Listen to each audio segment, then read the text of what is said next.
Salut à tous, ravi de vous retrouver sur Direct Course. Le programme dominical de ce 5 décembre nous oriente sur l'hippodrome de Paris-Vincennes. Le quintet se déroulera dans la quatrième course, départ prévu peu après 15 heures. Nous évoquerons donc cette épreuve. Ensuite, sachez que j'ai pu m'entretenir avec pas mal de professionnels participants à la réunion 2 sur l'hippodrome de Toulouse. Certains d'entre eux sont très confiants, ça vaudra assurément le détour. Pour ce quintet, le prix Saint-Georges d'Idonne, exercice de vitesse rassemblant des chevaux bien connus en pareille société. Eh bien, mon préféré sera le numéro 7, Pactole de Liton. Très récemment, il vient de s'imposer sur ce parcours et ce, avec la manière. Malgré le fait qu'il ait négocié le dernier virage en 5e, 6e épaisseur, il a sûrement créé la décision pour finir. C'est un cheval qui aime courir caché, qui possède une belle pointe de vitesse finale. C'est une priorité ce numéro 7, Pactole de Liton. Ensuite, le 9, Orgueil des Nanganda, il n'a jamais été aussi performant qu'à l'heure actuelle. Ses derniers résultats le prouvent. Lui qui est issu des courses pour amateurs a brillé désormais dans le rang des professionnels. Il reste d'ailleurs sur 2 victoires convaincantes à Vincennes, 2 victoires très faciles, dont une sur ce parcours. Malgré son numéro 9 derrière les ailes de la voiture, il est impossible de jouer contre lui. Sachez ensuite que je retiendrai le numéro 6, Pistol Winner. Malheureusement pour lui, ça s'est mal passé la dernière fois. Il avait pratiquement course gagnée lorsqu'il s'est mis à la faute dans les 60-70 derniers mètres. Il faut impérativement le racheter. Il sera déféré des 4 pieds. Jean-Michel Bazir, son entraîneur driver, aura à cœur de remettre les pendules à l'heure. Sachez que ce numéro 6, Pistol Winner, a remporté les 3 quintés qu'il a disputés. Donc du 100% de réussite pour lui dans les événements. Mes 3 bases, le 7, le 9, le 6 à mon avis.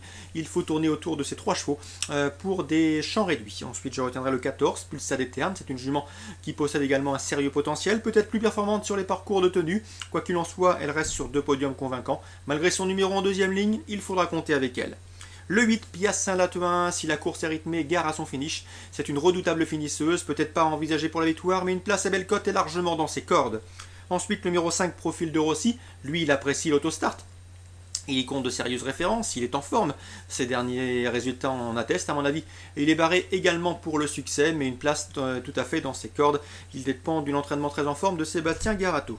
Ensuite, sachez que ce profil de Rossi d'ailleurs a déjà marché 11,5 sur ce parcours, ce qui lui confère une bonne chance théorique. Le 4, Perle du Mouchel, elle m'avait bien plu lors de son avant-dernière sortie lorsqu'elle avait gagné sur la petite piste le 26 octobre. Il faut la racheter de sa dernière sortie. Fabrice Soulois sera aux manettes. Ensuite, le 3, Océan de Dijon, il a un bon numéro derrière la voiture. Nul doute que Gauthier Dumoulin va s'efforcer de lui masquer l'effort et à la faveur de quelques défaillances, il peut pourquoi pas s'immiscer dans la combinaison à Bellecote. Résumé chiffré, 3 bases, 7, 9, 6. Ensuite, le 14, le 8, le 5, le 4 et le 3. Direction Toulouse, Réunion 2 directement. Norbert Vimont dans la deuxième présente le 208, Ténor d'Éripré. Il est très confiant, son cheval est au top malgré un numéro auto-start guère enviable, il doit pouvoir terminer parmi les 3 premiers. C'est l'information que nous a délivré Norbert Vimont. Dans cette épreuve, Michel Anqui est très confiant également que le 203, Tony de Deep. Malheureusement, ce cheval est délicat au départ. Il faudra donc que ça se passe bien dans les premiers mètres de course, aussi compliqué à la volte qu'à l'autostart. Quoi qu'il en soit, en valeur pure, il a également une première chance. Ces 2 chevaux, le 208 et le 203, petite préférence pour le 208 car il est plus pratique à mon sens, seront donc les 2 principaux rivaux aux favoris, le 205, Terroir du Médoc, qui s'annonce une nouvelle fois redoutable. Donc 205, 208, 203. La troisième, Bertrand Rivière, présente le 301 sprint final. Il nous l'avait dit il y a de cela quelques jours que ce cheval était en retard de gain. Ne l'oubliez surtout pas, c'est un cheval qui vaut un tel lot, le 301 sprint final. Norbert Vimont dans la quatrième, le 407, Rolls Doré. C'est vrai qu'elle a un numéro en dehors, mais elle s'est démarrée très vite. C'est une première chance. Il serait déçu de ne pas terminer parmi les 3 premiers. Bien évidemment, le 404 Rio d'Aberne sera sans nul doute le concurrent à battre. 404, 407. La cinquième, Bertrand Rivière, souvenez-vous, je l'avais interviewé lors de la dernière sortie d'Ocean Drive. Malheureusement, elle a fait la faute dans le tournant final alors qu'elle était encore au basque et à la hanche de Nino Leblond, le futur lauréat. C'est une jument qui a connu des ennuis de santé. Elle a désormais retrouvé une bonne partie de ses moyens et de ses jolis moyens. À mon avis, ici, elle doit pouvoir s'imposer. Le 505 Ocean Drive, il faut la racheter. Si elle ne fait pas la faute, je la vois mal battue. Le 505 Ocean Drive. Norbert Vimont dans la 7e, il présente le 705 Sterne des Plans.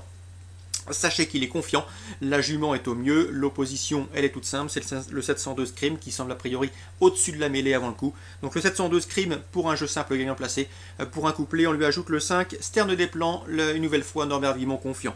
Donc course ciblée 2e, 3e, 4e, 5e avec 205, 208, 203, 301, 407, 404, 505, 702, 705. Et on termine avec Stéphane Bouisson dans la 8e. Il présente le 815 Niki Padwang. Il est confiant, notamment pour terminer sur le podium. Son cheval est au mieux, l'engagement est bon. 814 Oscar Despian, sans doute le principal opposant. Un cheval qui répète toutes ses courses dans le rang des amateurs. Le 807, Quincy Beauregard, c'est une première chance au dire de Jean-Claude Pollard. Malheureusement, son driver manque d'expérience dans les réunions PMU. Il faudra donc qu'il s'en sorte bien. Le 808, Owen Skin, drivé lui par Franck Marty, l'un des meilleurs de la région. C'est également une bonne chance. Donc je vous conseille dans la 8e, un couplet 4 chevaux, 815, 814, 808, 807. Concernant l'aval, j'ai pu m'entretenir avec Laurent David et Reynald Coppens. Laurent David, 2 partants. 2 chances de faire l'arrivée à Bellecote. Reynald Coppens confiant davantage avec Ranjani, un cheval que je vous avais indiqué lorsqu'il avait gagné à Bellecote sur l'hippodrome de Graigne, si je me souviens bien, avec Jules Lepentier qu'il retrouve ici. Sachez que pour Vincennes, eh bien, j'avais une petite information, elle concerne Noël Busset, il estime beaucoup le 308 Rebelle du Joug, que nous avons déjà communiqué sur Direct Course et qui avait gagné. C'est une bonne chance, a priori.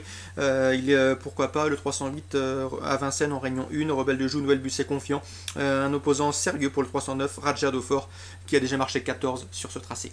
Donc voilà pour le petit tour d'horizon de ce dimanche 5 décembre. Je vous souhaite, comme d'hab, de très bons jeux à tous, un bon week-end et on se dit à très bientôt sur Direct Course.